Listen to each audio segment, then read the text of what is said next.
विष्णुदेव साय की अध्यक्षता में कैबिनेट की बैठक महत्वपूर्ण निर्णय लिए गए हैं। नक्सली हिंसा में शहीद आकाश राव गिरिपुंजी अतिरिक्त पुलिस अधीक्षक की धर्मपत्नी के पुलिस अधीक्षक के पद पर नियुक्ति किया। अनुकंपा नियुक्ति और छत्तीसगढ़ लोक सेवा आयोग के सदस्य कार्यकारी अध्यक्ष रीता सैंडल को छत्तीसगढ़ लोक सेवा आयोग का अध्यक्ष चुना गया है।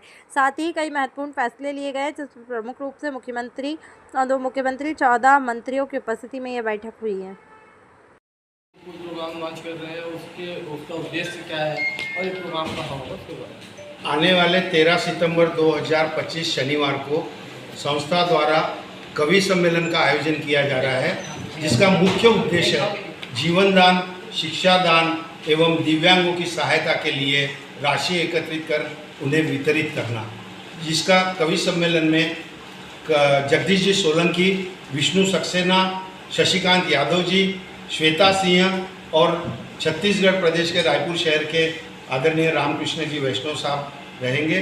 इस कार्यक्रम की अध्यक्षता स्काई ऑटोमोबाइल्स के संचालक श्री अनिल जी अग्रवाल करेंगे और मुख्य अतिथि के रूप में सांसद आदरणीय ब्रिजमोहन जी अग्रवाल भाई साहब और छत्तीसगढ़ चैम्बर ऑफ कॉमर्स के नवनिर्वाचित अध्यक्ष सतीश जी थोरानी साहब इस कार्यक्रम की प्रमुख अतिथि। संस्था के कार्यकलापों की थोड़ी सी जानकारी। संस्था के कार्यकलापों की अगर जानकारी दूं तो विगत 3 वर्षों से संस्था ने कुछ ऐसे कार्य किए हैं जिसमें कैंसर पीड़ित लिवर ट्रांसप्लांट मरीजों के उपचार के लिए राशि एकत्रित कर उस बच्चों को जीवन दान दिया गया। कुछ सुशिक्षित बेरोजगारों को उनके कार्य के लिए आत्मनिर्भर बनाने के लिए हमने उनको ठेले वितरण किए गए। साथ में ही बहुत सारे ऐसे काम हैं जिसका शायद हो सकता मैं बखान करूं तो बहुत लंबा हो जाएगा, लेकिन मुख्य बधिर बच्चों के लिए छोटे छोटे कार्यक्रम हम ले रहे हैं। अभी हमने 157 ज़रूरतमंद बच्चों को नोटबुक और टिफ़िन लंच बॉक्स बांटे हैं और अभी आने वाले पिछले 6 महीने पहले हमने जो अनूप जलोटा जी का प्रोग्राम लिया था उसमें हमने शारीरिक विकलांग दिव्यांग व्यक्ति को उसके दुकान के लिए भी राशि एकत्रित करके दिया और कैंसर पीड़ित लिवर ट्रांसप्लांट मरीजों के उपचार के लिए राशि दिया। साथ में ही 9 नेत्रहीन बालिकाओं की शिक्षा के लिए राशि एकत्रित करके दिया और वो आज उस तरीके पर मीडिया के साथियों, आप सभी का हार्दिक अभिनंदन है, हार्दिक स्वागत है।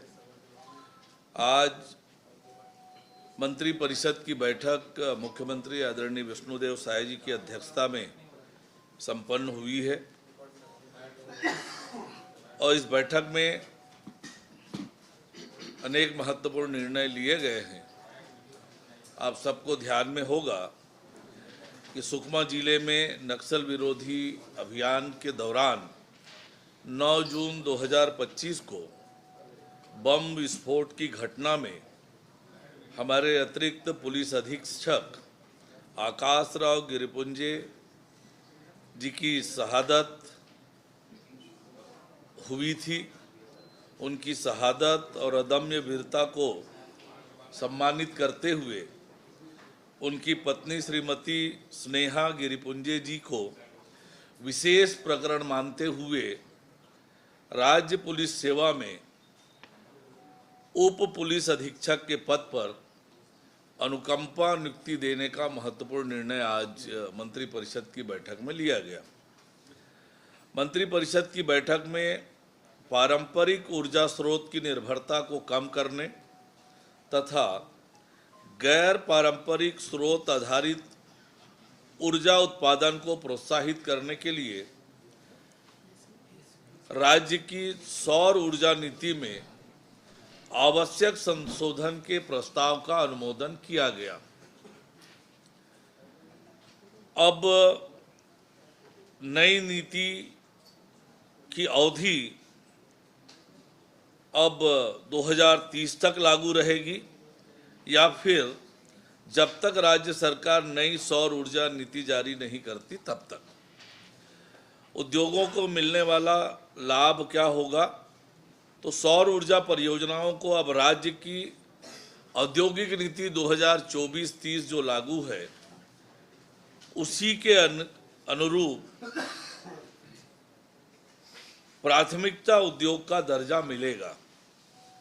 इसके तहत निवेशकों को कई तरह की रियायतें और प्रोत्साहन मिलेंगे, जैसे ब्याज अनुदान, पूंजी लागत पर अनुदान, सूक्ष्म उद्योगों को जैसे मिलता है, जीएसटी क्षतिपूर्ति, लघु मध्यम और बड़े उद्योगों को, बिजली शुल्क में छूट, स्टाम्प में शुल्क में छूट, परियोजना रिपोर्ट तैयार करने पर अनुदान, भूमि उपयोग बदलने की फीस में छूट, भूमि बैंक से जमीन लेने पर शुल्क में रियायत मिलेगी, अनुसूचित जाति, जनजाति, दिव्यांग, वरिष्ठ नागरिक और तृतीय लिंग समुदाय के उद्यमियों को जमीन के प्रीमियम में छूट, दिव्यांगों को रोजगार देने पर अनुदान, मेगा और अल्ट्रा मेगा प्रोजेक्ट के लिए विशेष पैकेज का प्रावधान किया गया है।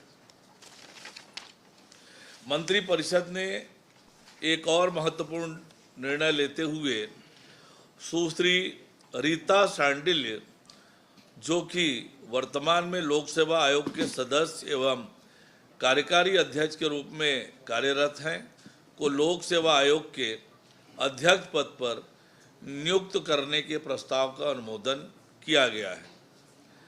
मंत्रिपरिषद ने एक और महत्वपूर्ण निर्णय लेते हुए छत्तीसगढ़ वरिष्ठ मीडिया कर्मी सम्मान निधि के तहत सेवानिवृत्त हो चुके मीडिया कर्मियों को दी जाने वाली सम्मान राशि 10,000 रुपये प्रति माह से बढ़ाकर 20,000 रुपये प्रति माह करने का महत्वपूर्ण निर्णय लिया गया। इसकी घोषणा वर्ष 2025-26 के बजट में की गई थी।